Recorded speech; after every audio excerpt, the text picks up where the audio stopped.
go ahead and look it up on Canvas. Any question before I get started with chapter 7?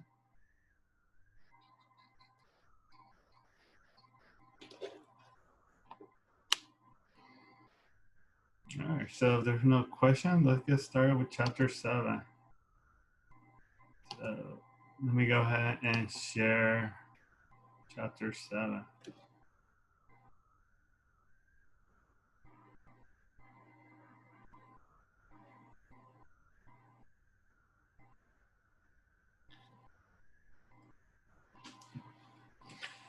All right, so for chapter 7 is going to be the beginning of doing normal distribution. But we're actually going to get started with a uniform distribution. So for chapter 7, it's the beginning of using continuous data set versus using what we've been using, which is discrete data set. So technically when we're doing, like, say, the binomial distribution, that was a discrete data set. When we were doing the multiplication rule, that was a discrete data set. So technically chapter 6, chapter 5 had been for discrete data set. So up next, we're going to go ahead and do continuous data set. So one thing that you kind of have to know about continuous data set, for continuous data set, we're always looking at a range of data set. Like rarely are you ever going to see where we want to find like one particular spot or one particular area. It's going to be, we want to find that it land on this range of data set versus yes in one particular area.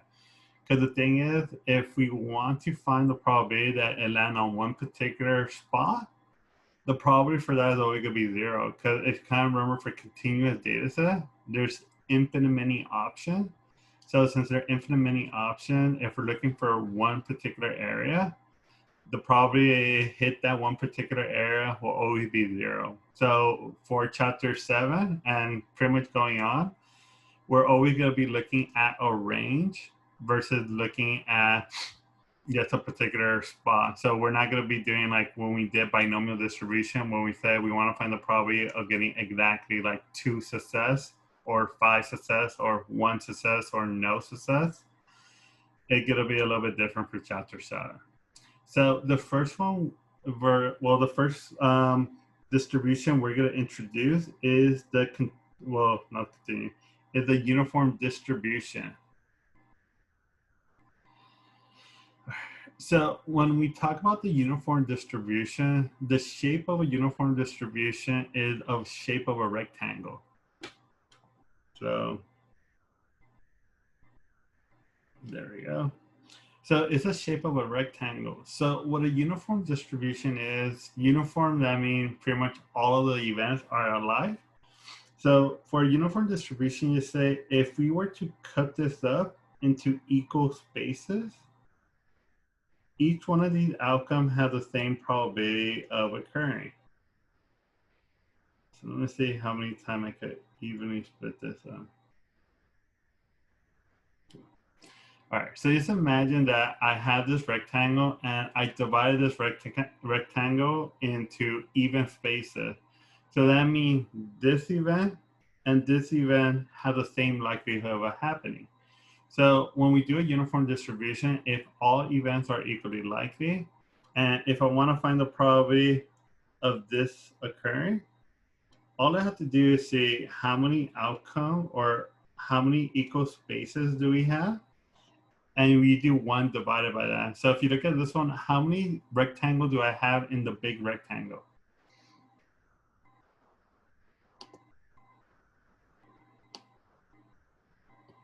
Cool, yeah. So you have 1, 2, 3, 4, 5, 6, 7. So since you have 7 equal spaces, and since I just want to find the probability of this one occurring, you go 1 out of 7. Wait. And that's how you do it. Say if I wanted to find the probability of these 2 occurring, all we would say is 2 out of 7. So that's the basic premise of a uniform distribution. Uniform distribution all outcome has an equal probability of occurring. Because technically the height is our probability. So when we have a a horizontal line all across, it's telling us that all of the events have the same probability of occurring. And then these are just our events.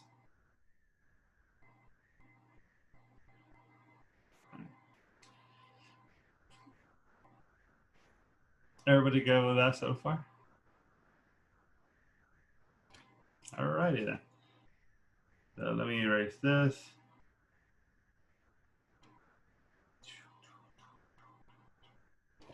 All right. So I'm going to just show you some basic formulas. So if you look at my notes, you should see I have a uniform distribution already there. So in order to find this height, so to find the probability that all of these outcomes should equal to, all you have to do is use this formula. So you say 1 divided by B, which I don't know if you can see right here, this is my B. And you subtract it by A. So pretty much when you do B minus A, it's listing out how many possible outcomes you have. So it's saying like we could have 7 outcomes or 100 outcomes, so on and so forth. So you're saying from the highest to the lowest, pretty much how many different ranges should we have? Everybody good with that? All right. So when we look for this is our height. So we're gonna say from here to here, the height is 1 divided by B minus A. All right. So for a rectangle, if you kind of ever took an algebra class or any type of class where you had to find the area, so the area is the same thing as probability, because pretty much the area is telling us how much area is that piece taking up from the whole picture. So if you ever hear me talk about area, that's the other way I could say we're finding the probability. So if you kind of remember when we're trying to find the area of a rectangle, what was the formula that they taught us to memorize for it? Sweet. So we have area is equal to base multiply by height. So that's all we're gonna do. So to be able to find what the base is, all we have to do is just look at, okay, what's the highest value that we shaded, what's the lowest value that we shaded, and we subtract them. And this will be our base.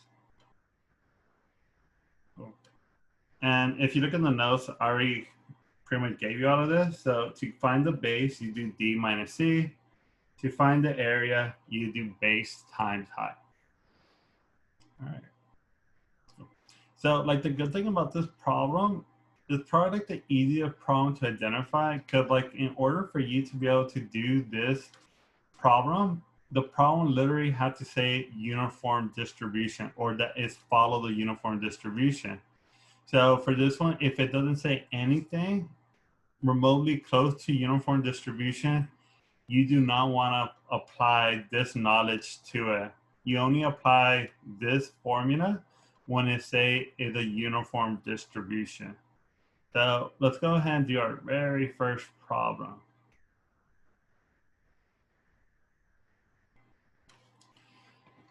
All right. So for this one, you're looking if it says uniform distribution or uniform anything, because as soon as it's a uniform, that means we want to use this formula. So it's a uniform distribution example. The cable company say they will be at your house to fix the cable between 9 a.m. to 3 p.m. It is equally likely the cable man will arrive from 10 a.m. to 11 a.m. than if he will arrive from 2 to 3 p.m. What is the probability the cable man come after 1 p.m.? X has a uniform probability distribution. So if you look right here, they tell me it has a uniform probability distribution. So as soon as they tell me that, I should already know we're going to be applying this formula on top to this problem because they tell me to follow a uniform distribution. All right, so for this one, what the earliest the cable guy will arrive to this house? 9 a.m.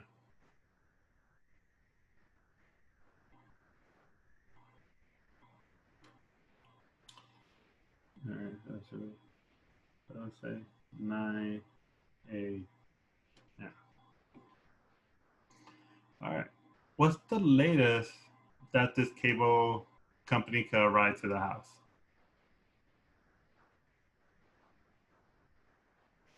Wait, we're on a row. All right. So from 9 a.m. to 3 p.m. And if you kind of like ever had to wait for anybody, like usually they give you this wide range, but it doesn't mean like they could come, they're more likely to come in the morning or more likely to come in the afternoon. It's kind of like just up to them. Like they could come at 9 a.m. through 10 a.m., but it's also equally likely that they could come at 2 p.m. all the way to 3 p.m. Like just because they give you this range doesn't mean they're more likely to come in one particular hour. It's essentially saying that all hours are equally likely. So it's equally likely they could arrive at the first hour, or it's equally likely that they could come in the last hour of that range. So that way this one fit the uniform distribution because all of the outcomes are equally likely. All right. Everybody good with that so far?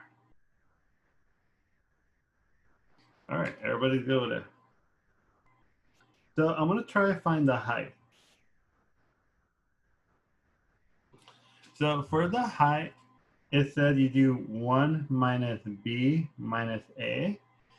But if you look at this problem, you can't really do that because if I do 3 p.m. minus 9 a.m., what do I get?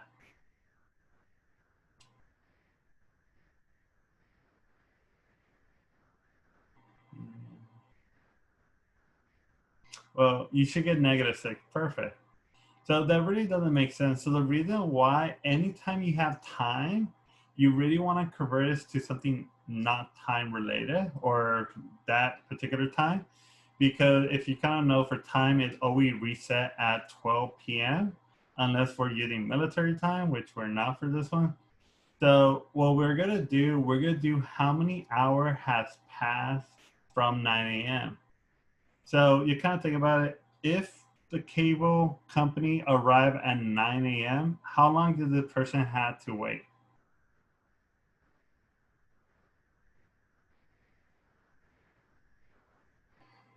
So the cable guy, perfect, there you go, 0. What about if they arrive at 3 p.m.? How long did the person have to wait?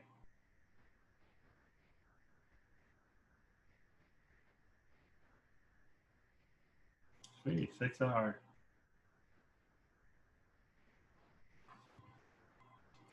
All right.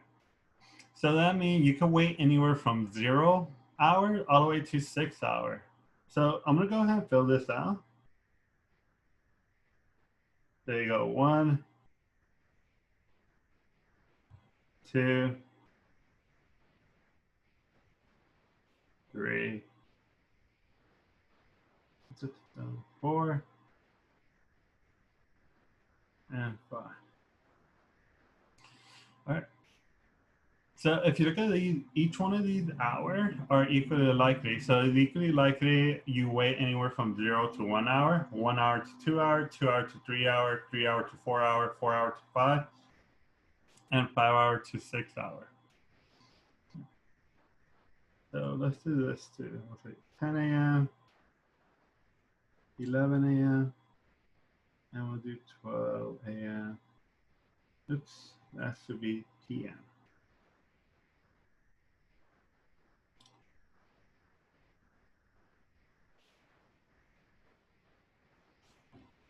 All right.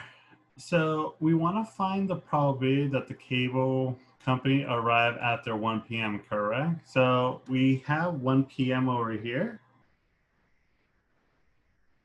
So if I want the cable company to arrive after 1 p.m., which side should I shade, the left side or the right side?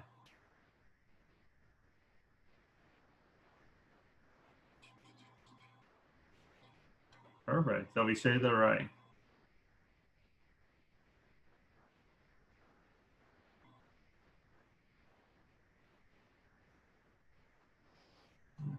Any question why I shaded the right-hand side? All right. So if you look at this one, so since I shaded the right-hand side, how many boxes did I shade?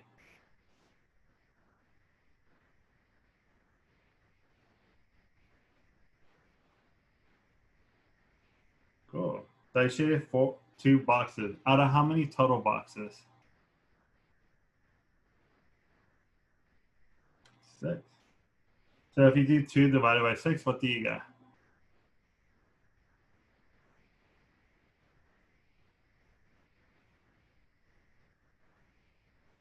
So what's 2 divided by 6? Ooh, perfect.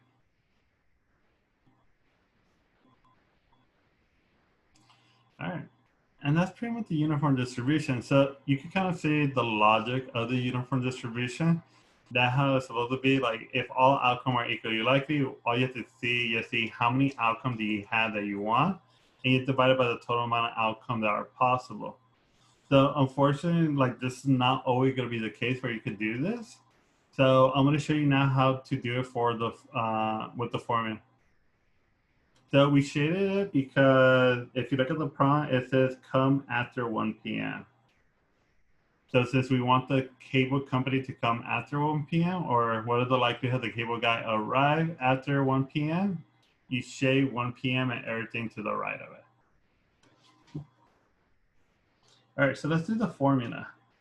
So we'll do 1 divided. In this case scenario, what's my B?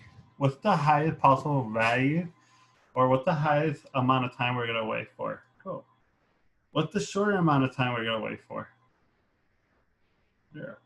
All right, so if you do 6 minus 0, you get 6. So you get, I'm running out of space right here, so I'm going to put it right here. So you get 1 out of 6. So if you look at it, they're just telling me each of these boxes has a 1 in 6 chance of occurring. All right, so let's go ahead and find the base. So remember, the base is the base of the area you're looking for. So we're looking for the base. So we're looking for this base. So if you remember the formula that I gave you, you want to do D minus C to find the base. So in this case, which value will be my D?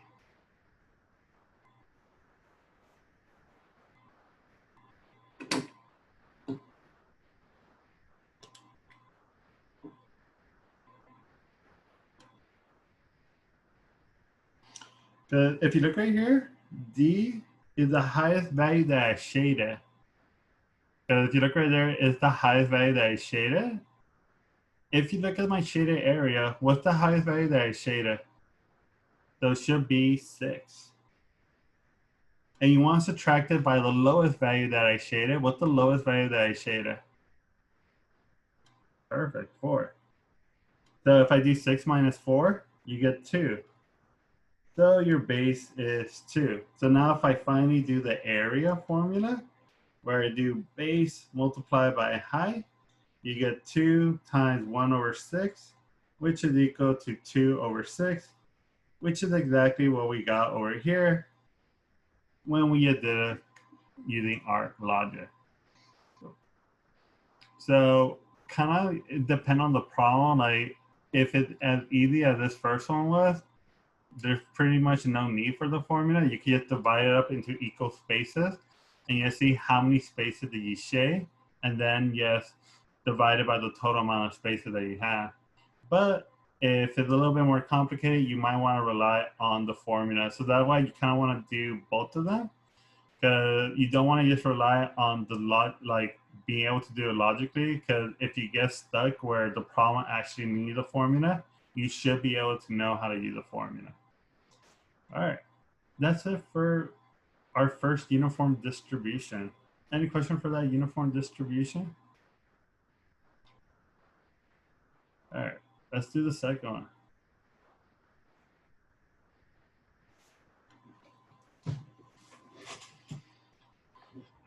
So for this one, said the manager of a local soft drink bottling company believes that when a new beverage dispense machine is set to dispense at 7 ounces, it is that it in fact dispenses a amount X at a random anywhere between 6.5 and 7.5 ounces inclusive. Suppose X has a uniform probability distribution. So key thing, uniform probability distribution. So they're telling us we have a uniform probability distribution. So if you look at it, it's telling us it could be anywhere from 6.5 to 7.5. So let's go ahead and do this.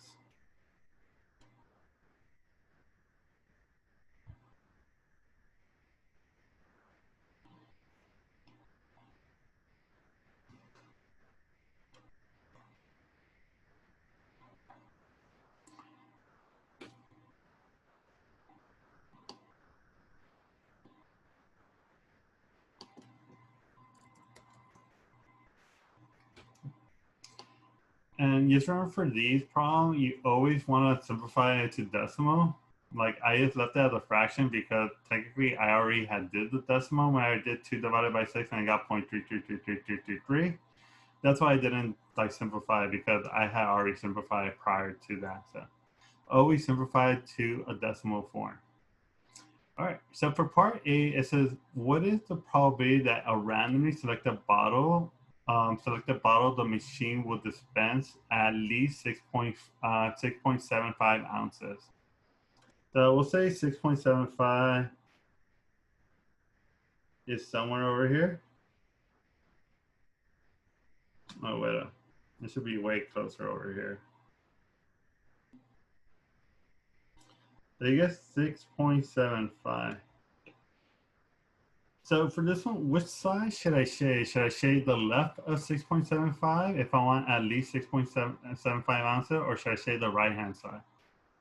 Left or right? Right side, perfect.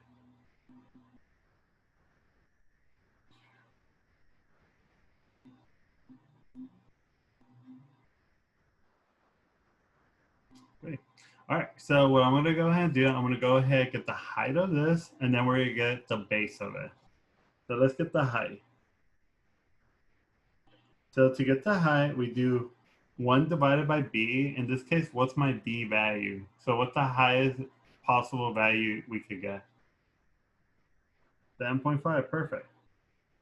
What's the lowest possible value that we could get?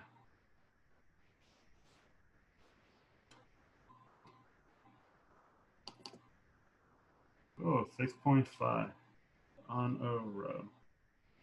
All right, so if I do 1 divided by 7.5 minus 6.5, you tend to get a 1 over 1, which is just 1.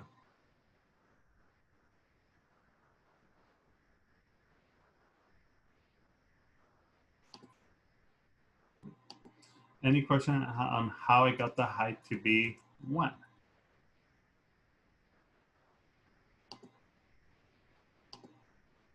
All right, so let's get the base. So remember, the base is the lowest value that you shaded and the highest value that you shaded, and we subtracted 2.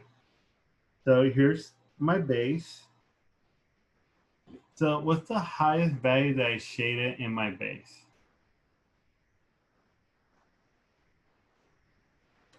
Sweet, so you got 7.5. What's the lowest possible value that I shaded in my base?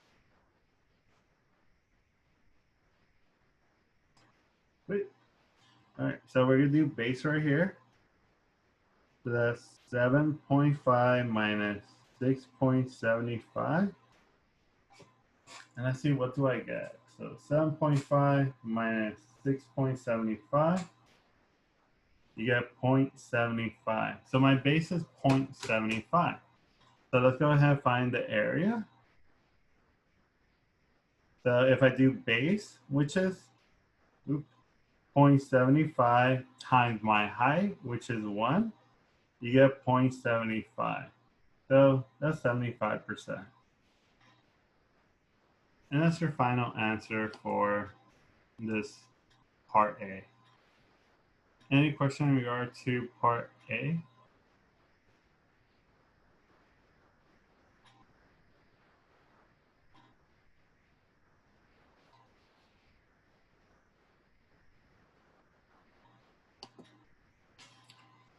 All right, let's do part B. So for part B, it says, what is the probability that for a randomly selected bottle, the machine would dispense more than 7.25 ounces? So we could go ahead and draw this again. All right, that did not come out. There you go. So we have 6.5, we have 7.5, and we have 7.25.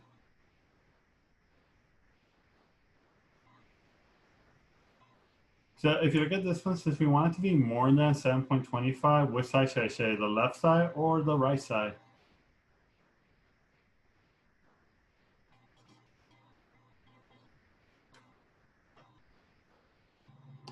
Sweet, yeah. So we want to shade the right side. So we shade the right side. So let's find the base of this. Because I already know the height of it. The height of it should be 1. So for the base, what's my base for that one?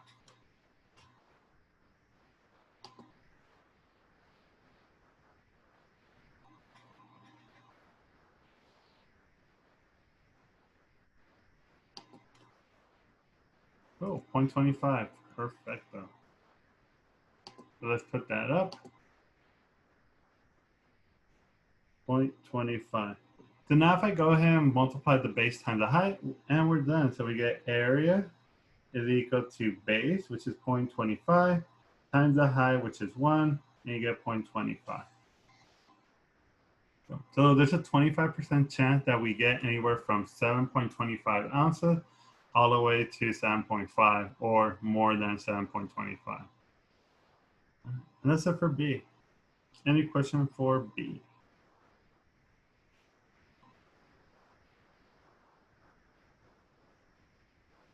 All right, so let's do this next one. And I think that's it. Perfect.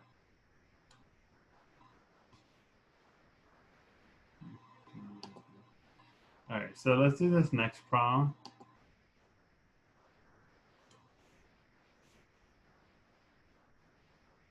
So if you look at this next problem, they're talking about the average. If you look at the next problem, it says the average amount of weight gained by a person over the winter month is uniform distributed from 0 to 30 pounds. So that means the lowest amount you could gain weight is 0 pounds, and the highest amount is 30 pounds during the winter months. So it says find the probability a person will gain between 10 and 15 pounds during the winter months. All right, so first thing first, it has to say a uniformly distributed, or it has a uniform probability distribution. It has to tell you it's uniform.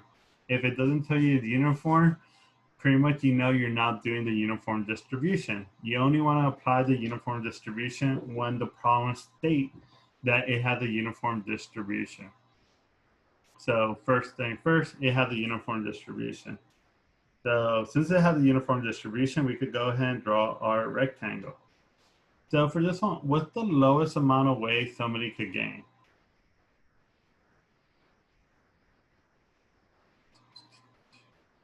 0, perfect. What's the highest amount of weight somebody could gain? All right. So if you look at this one, you could get anywhere from 0 to 30 pounds. So if I want to find the height of this, you do 1 divided by 30 minus 0. If I do 30 minus 0, you get 30. So you go, there's a 1 in 30 chance of each one of these events occurring. So there's a 1 in 30 chance that you gain like 0 pounds. There's a 1 in 30 chance that you gain 1 pound. So saying all of these outcomes have a 1 in 30 chance of occurring. All right. So for this one, we want to find the probability that somebody would gain anywhere between 10 to 15 pounds. So 15 should be in the middle.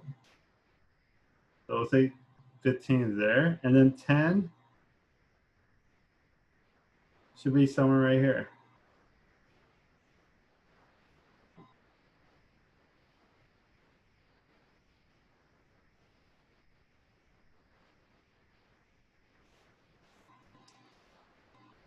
So we want to find the probability somebody gain anywhere from 10 to 15 pounds. So for this one, let's go ahead and find the base. So remember, for the base, what you have to do, you have to look at what's shaded, and you have to figure out like what's the highest number that's shaded, what's the lowest number that's shaded, and subtract it by that. All right, so some of you already subtracted it. So you do 15 minus 10, and you get 5. Perfect. So you get the base is equal to 5. So there's a difference of 5 pounds between 10 to 15 pounds. So then what you want to go ahead and do, find the area of that. There you go, 5 multiplied by 1 over 30. That gives you 5 over 30. And if I do 5 divided by 30, you get 0.16. And pretty much you can put a bar on top of it because the 6 is constantly repeating. And that'll be it for that one. Any question on that last problem?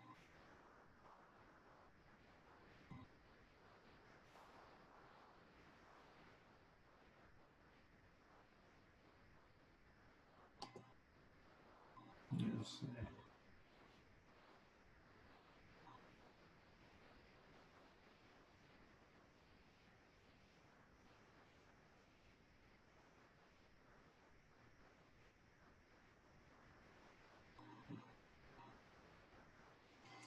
All right, so let's go to 7.2. We won't do much of 7.2, just some of the basics. All right, so in 7.2, we're going to introduce something called a standard normal distribution.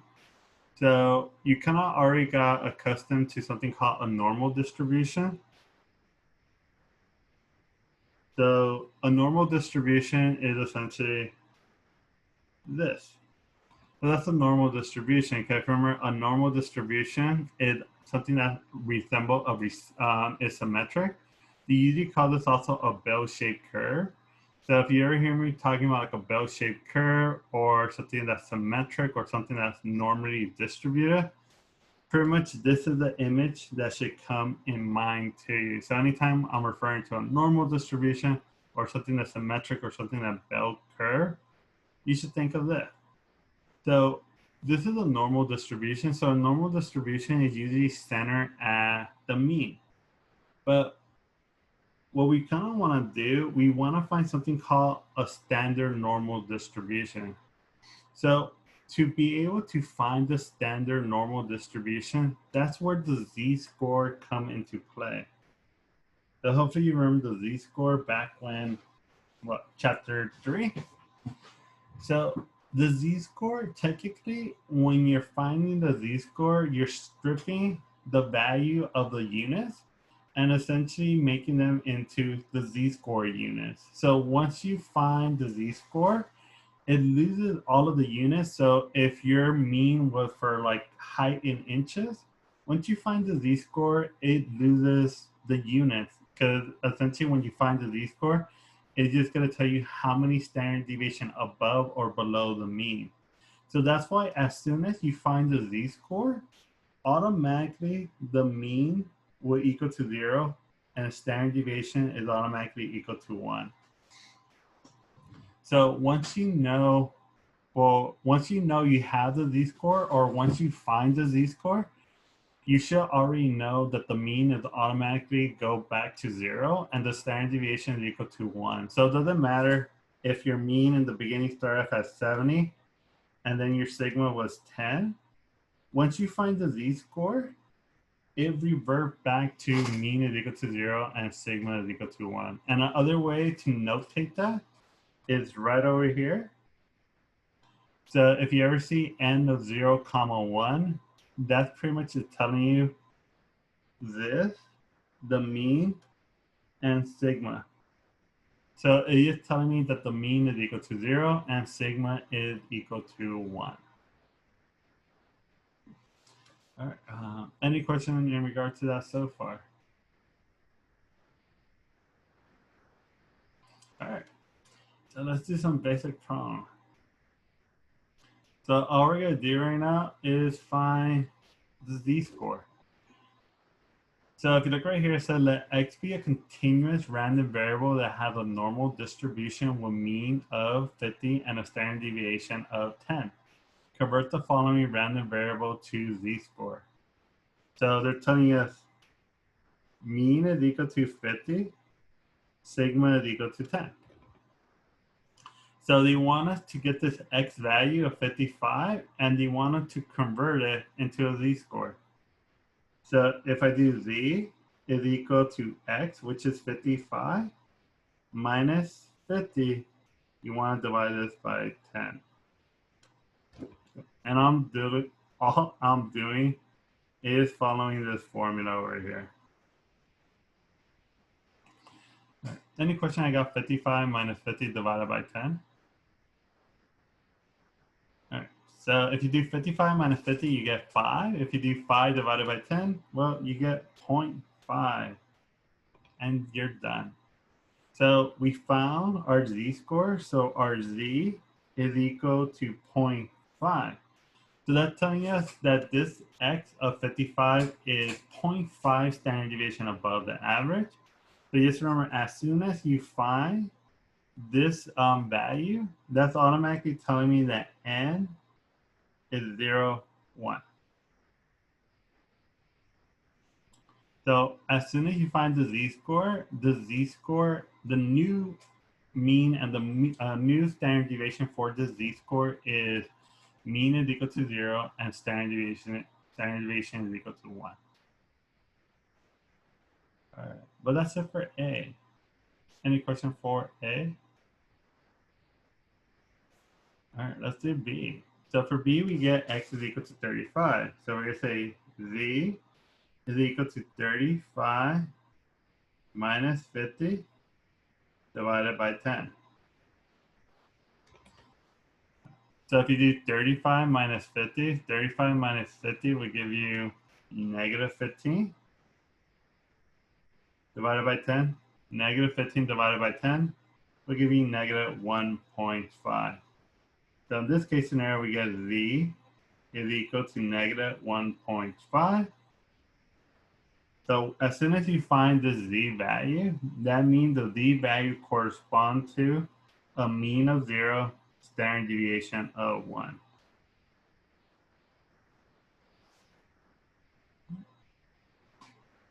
And that's it for B. Everybody good for B? All right, so let's do C.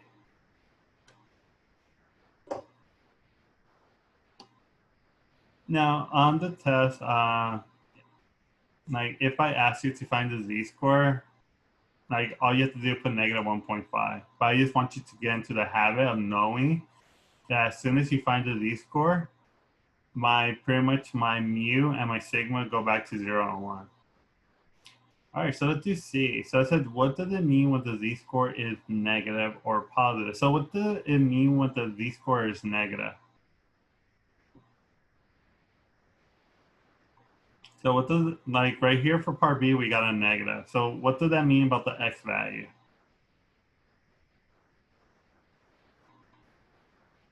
So negative represent below average.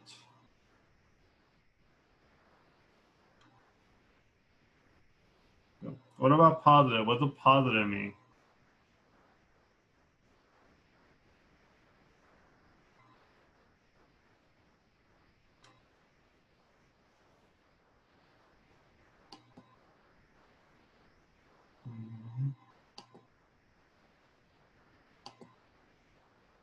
Well, when you have a positive mean above average. Ooh. Where was this coming there? Average. All right. And if you look at part D, I've been hammering this in pretty hard, so hopefully you understand. Once we find the z-score, what is the new mu and sigma? Well, the new mu is what? What is my new mu? 0, perfect. What's my new sigma? Cool. All right. So we're all done for this one. Any question in regard to the last one? All right, let's go to this one.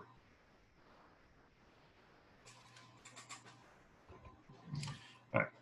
So once we kind of go to this next portion, it kind of go back to the empirical rule. Because if you remember for the empirical rule, it kind of gave us pretty much a rule of thumb. You're saying like, hey, depending on how many standard deviation we go out, pretty much you're gonna tell us like what's the probability of that occurring. So if I go like one standard deviation to the left, one standard deviation to the right, there's a 68% chance that this event occur. Or if I go two standard deviation to the left, two standard deviation to the right, there's a 95% or approximately 95% chance of that occurring. So the good and the bad thing about the empirical rule, like the good thing is like it gives us access to easy data or easy knowledge to that. But the bad thing is like we have to go exactly one standard deviation to the left, one standard deviation to the right, or two standard deviation to the right, or two standard deviation to the left. It doesn't really give you anything for the in between. So what if I go like negative 1.56 standard deviation to the negative 30 to the left? Or what if I go 1.67 standard deviation to the right? So how would I find that probability? So that's where the empirical rule is limited. But that's where the z-score is actually going to come into play, and that's what we're going to be using for the normal distribution. All right, so some key thing, I guess, how to know, like, how to write it. So whenever we're finding probability, you kind of want to know how to write it. But more importantly, you have to kind of know how to read it, because that's where some of you are kind of struggling, especially like for the quizzes. Well, for the last two quizzes, I've been seeing students struggling with just the notation of just writing it. So you do want to get strong on this, because if you're able to read it, like you're gonna be able to understand what am I asking for. But if you're not really able to read it, like it's gonna be really hard for you to know what am I asking for. All right. So if you look right here, this one's saying probability of x is less than little x. So little x is the number. So it's just a filler. So I just put it there to fill in for whatever x I want it to be. So if I want little x to be 30, you put 30 right there. So if you look at the inequality, since it's a less than, that means you shade the left-hand side. But if you look at this one, since it has x, that means mu and sigma are not 0 and 1. They could be any number. But now if you look at this one right here, this is saying find the probability of z less than little c, where little c is represent a number. So it could be any number. So I could put z is equal to 1.5, negative 3.7, any one of those numbers. So, but the good thing about this one, as soon as I see that it's a z value, you should automatically know mu is equal to 0, sigma is equal to 1. So that's kind of like the difference of notation. If you see probability of x is equal to a number, you should know that mean and sigma is something else. But if I say find the probability that z is less than a number, you should already know in your head that mean is already equal to 0, sigma is already equal to 1. All right. So let's go on down. All right. So obviously right here, this is a typo. So all I want you to do, change this to greater than. Because if you look at it, I'm shading, I should be shading the left side, but if you look at my drawing, I shaded the right side. All right. So you change it to greater than. So if you look at, since it says greater than, I shade the right side of it. So you do kind of want to get good with reading inequality. So if I say less than, greater than, you should know like less than, you shade the left-hand side. If it says greater than, you shade the right-hand side.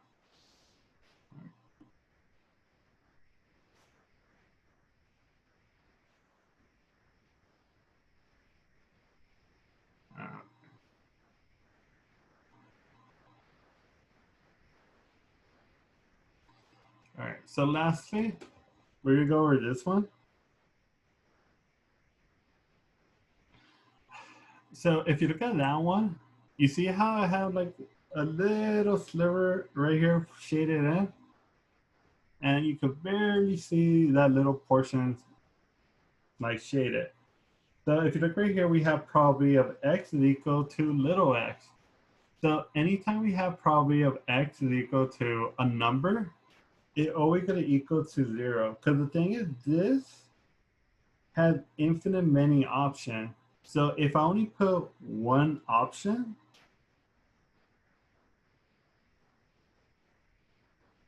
it's going to be 1 divided by infinity. So 1 divided by infinity will just give us 0. So in tests and quizzes, like if I ever tell you find the probability that x is equal to a number, that should be gimme point for you, because you should just go like, okay, that's impossible for it to equal to exact value. Because like me telling you like exactly when everybody gonna turn in their homework. Like it's impossible for me to know exactly where everybody gonna turn in the homework, because I had to like guess it to the last second correctly. And that's literally impossible. So anytime we want to find the probability of an exact value, that probability will always equal to 0, because the chances of me guessing correct that exact value is literally 0. All right. So that's why when we're doing notation, if you look at, if I say less than or equal to, they represent the same thing. Both of them will be exactly the same answer. So we'll put same answer. So for this one, it doesn't make a difference if I put less than or equal to. You're still gonna go the same process on how to find it. There's no different way on how to find it if it's included or not included. So it's a little bit different from the binomial distribution, because the binomial distribution, this does make a big difference, but for continuous data set, it doesn't make a big difference, because continuous data set have infinite many options, versus in discrete data sets, you have countable outcome. All right. Everybody go with that? Sweet. All right. So you're going to stop right there, because the next portion are pretty important. So I don't really want to go into where most of you are probably just focusing on the test right now. So we'll leave that for Monday. So just remember, on Monday, you're going to have your second exam. The second exam is going to cover chapter 4, 5, and 6. And you're going to have anywhere from 7 a.m. to 7 p.m. to take the second exam. And yes, no, as soon as you start the exam, you have 90 minutes to complete the exam. For this exam, there is no upload your work or anything like that. So if you're having trouble with that, well, you don't have to worry about that. If you wanted that, well, sorry, you're not going to get that. All right, and also just remember, homework. Homework is due on Monday, so just try to complete as much of that homework as possible. And also just remember to submit it as one singular file. Like everybody did a good job on doing that. So keep it up, don't forget, and just submit it as one singular file. All right, any question before I close out this meeting?